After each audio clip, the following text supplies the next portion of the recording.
بسم اللہ الرحمن الرحیم. اظہر علی ہوں اور آپ دیکھ رہے ہیں ڈیلی میدان. ناظرین, اس وقت موجود ہوں باچا خان مرکز پشاور میں, اور میرے ساتھ موجود ہے عوامی نیشنل پارٹی کے صوبائی صدر میاں افتخار حسین صاحب.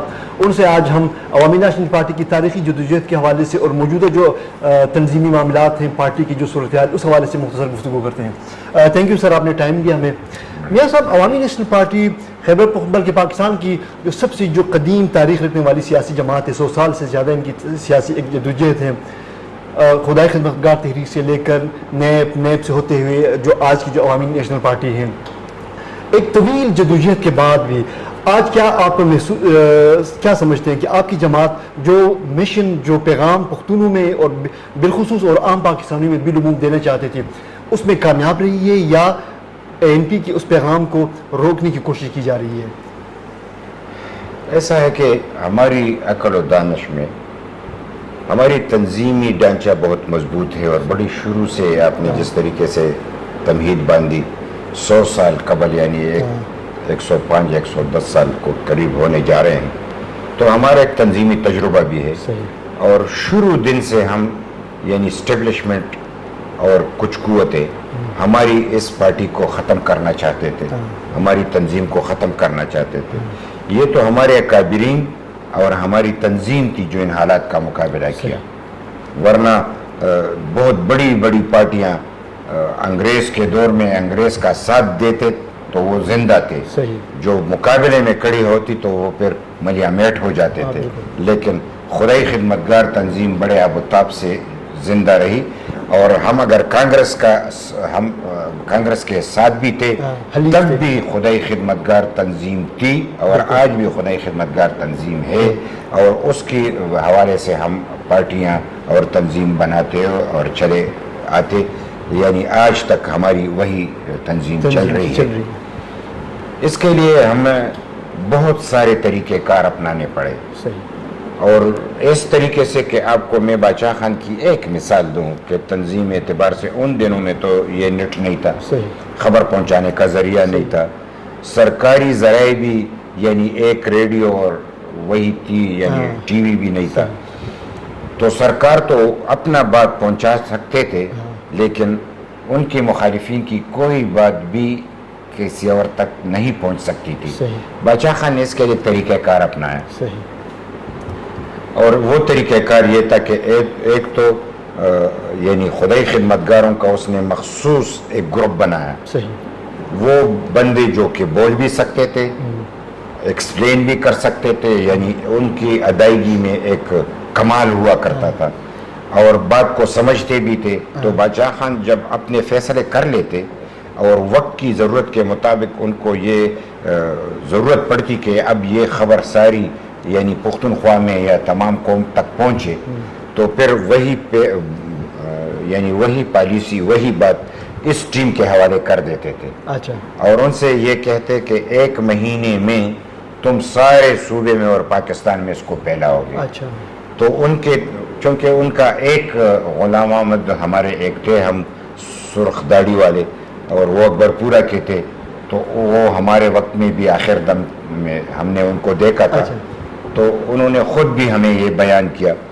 تو آپ سوچ سکتے ہیں کہ اگر ان دنوں میں چترال جانا تھا تو کیسے ہوتا, آج جانا کتنا مشکل ہے. بالکل, یعنی آج راستے بھی ہیں, اور یہ موٹر ویز بھی ہیں, ایکسپریس ویز بھی ہیں, اور سارے, اور یعنی ہیلی کاپٹر بھی ہیں, اور جہاز بھی ہیں. ان دنوں میں پیدل جانے کے بھی راستے ناپید تھے, اور اس دوران وہ جاتے تو ان کا ایک طریقہ ہوتا, حجرے میں جاتے تو مہمان بن جاتے, مہمان کے طور پہ جو لوگ ان کے پاس جو حجرے میں جمع ہو جاتے تو ان کو وہ پیغام پہنچا دیتے. اور ان سے وہ کہتے کہ یہ خبر آپ دیگر لوگوں تک پہنچائیں. تو کچھ اس میں تو باچا خان کے پیروکار ہوتے, اور کچھ عام لوگ ہوتے, تو وہ بات وہ پھیلا دیتے تھے. مسجد میں چونکہ جو اکثر یہ جو گروپ بنائی گئی تھی, یہ نماز پڑھانے یعنی امامتی بھی کر سکتے تھے. تو یہ مسجد میں جا کے نماز پڑھاتے وقت, صبح کی نماز ہو تب, یعنی 5 وقتہ نماز میں یہ خود جب نماز پڑھتے تو لوگوں سے کہتے کہ ایک ضروری بات آپ سے کرنی ہے, آپ بیٹھ کے یہ بات سن لے کر آپ جا سکتے ہیں. تو یہ پیغام یہ پہنچاتے تھے. یعنی مطلب میرا یہ ہوا کہ گلی کوچوں بازاروں میں مسجدوں میں یہی ہمارے باچا خان کے جو ایک ٹیم تھی یہ خبر پہنچاتے تھے. باقی یہ بندوبست حکومت بھی نہیں کر سکتا تھا جو باچا خان نے کیا. اور یہ انسیکلوسٹائل مشین ان دنوں میں ہوا کرتا تھا. انسیکلوسٹائل مشین شاید آپ کو بھی 30-40 سال قبل اگر آپ کو کسی واسطہ پڑا ہو تو دیکھا ہوگا کہ جب یہ ہم لوگ یہ فوٹو اسٹیٹ نہیں تھی تو ہم نے بھی وہ دیکھا تھا کہ ہم اپنے ہاتھ سے لکھ دیتے تھے اور پھر اس کو اس مشین میں ڈال دیتے تھے اور پھر اس کو ہاتھ سے گھماتے تو وہ پریس کی طرح دوسری طرف وہ نکالتے تھے. یہ ایک چھوٹی سی مشین ہوا کرتی تھی جس پہ وہ اکثر حکومتی پابندی بھی لگتی تھی. لیکن اسی مشین کے حوالے سے وہ اپنے پمفلٹ تیار کر کے اور اسی ٹیم کے ذریعے پہنچاتے تھے. یعنی باچا خان کی خبر رساں نیٹ ورک اتنی مضبوط تھی کہ حکومت بھی حیران تھی کہ آخر باچا خان یہ تمام باتیں کس طریقے سے اپنے ساتھیوں کو پہنچا سکتے تھے. اور خود باچا خان اتنا یعنی اس بات پہ یقین رکھتے تھے کہ گلی کوچوں میں پھرنا، پہاڑوں پہ جانا، پہاڑوں کی وادیوں میں پہنچنا، ایک گھر ایسا نہیں کہ کوئی کہے کہ باچا خان یہاں پہ تشریف نہیں لائے.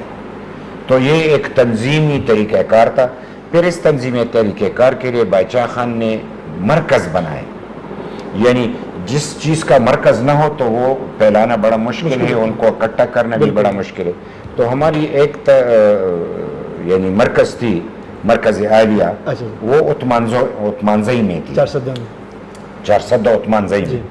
وہ انگریزوں کے وقت کی تھی. انگریزوں نے پھر وہ کچی آبادی تھی لیکن 2 منزلہ تھی اور اسی میں وہ میٹنگ کیا کرتے تھے، تربیت دیا کرتے تھے. یعنی ایسی تربیت دینا کہ تنظیم کیسے چلاؤ گے، وفاداری کیسے کرو گے، آزادی کیسے حاصل کرو گے، پیار و محبت کیسے کرو گے، انسانیت کو قریب سے کیسے لاؤ گے، ایک دوسرے کی نفرت کو کیسے ختم کرو گے، جھگڑے کیسے ختم کرو گے، صلح صفائی کیسے کرو گے. یعنی ایک اصلاح آفاقنا ان کی ایک تنظیم تھی باچا خان کی، اور اسی کی یہ طریقہ کار تھی کہ اب اس قوم کی اصلاح کرنی ہے. اور اصلاح کے حوالے سے جھوٹ نہیں بولنا، دغا بازی نہیں کرنا، یعنی کسی کے پیٹھ پیچھے بات نہیں کرنا، اور یعنی ایک صاف ستھرے کردار کا مالک بن کے تمہیں اس معاشرے کی خدمت کرنی ہے. یہ ہماری تنظیمی تربیت تھی. اس کے لیے حلف اٹھانا پڑتا تھا. اور وہ خدای خدمتگار کا حلف اگر آپ جاتے وقت تو آپ کیمرے کی آنکھ سے ان کو دیکھ سکتے ہیں کہ وہ کتنے جامع اور کتنی مفصل ہے. تو ایک یہ تنظیمی ڈھانچہ شاید آج بھی کوئی قائم نہیں کر سکتا. جس طریقے پھر اس یعنی مرکز کو اس لیے ختم کیا گیا کہ باچا خان نے بڑے سوچ کے جو مرکز بنایا ہے، اس مرکز کو ختم کریں گے تو ان کی یہ جو پرچار کر رہے ہیں اس میں رکاوٹ آئے گی، اور یہ نظریاتی جو پیغام پہنچا رہا ہے اس میں رکاوٹ آئے گی. ایسے وقت میں انگریزوں نے اس پہ حالا بولا. اور اسی مرکز پہ جب انہوں نے حالا بولا تو اس دوران ولی خان صاحب بھی وہاں پہ موجود تھے. اور جس طریقے سے ہم نے پڑھا ہے، یا وہ 8 سال کے تھے یا وہ 8 کلاس میں پڑھتے تھے. یہ ایک ہم نے پڑھا. تو اس پہ جب انگریز گئے تو وہاں پہ ایک پشتون تھا جو رشک کا رہنے والا تھا. وہ انگریزوں کے اس فوج میں بھرتی تھا. تو ان دنوں میں بندوق کے ساتھ ایک سنگین ہوا کرتی تھی. آج کل بھی ہے لیکن وہ تو صرف دکھاوے کے لیے ہے. ان دنوں میں سچ مچ باقاعدہ استعمال کرتے تھے، اس کو مارتے تھے. تو ان کو شاید اس کا نام شمشیر ہے، جو رشک کا رہنے والا تھا. اس سے کہا گیا کہ آپ مار دیں تو ولی خان صاحب کھڑے تھے. تو اس نے انکار کر دیا. اب سارے تھے تو ولی خان صاحب اب اس کی وہ نیچے جا رہے تھے تو ایک دوسرے نے اس کو مارنا چاہا. تو شمشیر نے خود اس سنگین کو ولی خان صاحب کو مارنا چاہا. وہ چاہا تو اس سنگین کو اس نے ہاتھ سے روکا.